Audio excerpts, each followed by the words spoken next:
Da. Hmm. Ang ating ulam Ano mukbang ba to? tayo. Wala magkwenta to. Uy! Mamite. Hindi naman ako Hindi magagalit tumulong kay daddy, maglagay hindi yung sila ating ng katawan, tapon, hindi yung ating katawan. Nilalaki pa ng kauban. Sure lang na Mamaya edit ka na, sila baka kasi gusto pa eh. Hindi na. birthday na yun. Diba, anak mo. Sabi ko, isip ko, yung aso na karnarabis. Sabi ko, isip ko nga napitan. Diba na? Lilipat yan ka, balak siguro lumipat ng mga bata sa akin. Hindi na, hindi mga adik ko. Ay, hindi. Mamaya mga takang gulo yung mga sumama sa'yo. Gusto mo magpahamok ka pa nga naman. Sorry sila. Na, ay ma.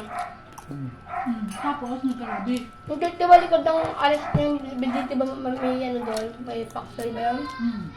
Hindi na tayo aso. Sabi ko, step kong nalapitan.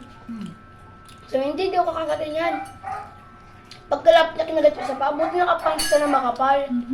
Hindi bumaon. Ginawa ko dos por dos. Pinalo ko sa ulo ng aso para magdala. Nagulat ako ng tumigas.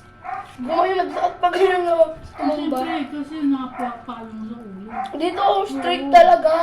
Nabukas ang patay na. Patay na. Kasi naman naramdaman yung sakit ng rabies. Kaya pinatay ko. Diba yun lang? Dito butas yung tayo.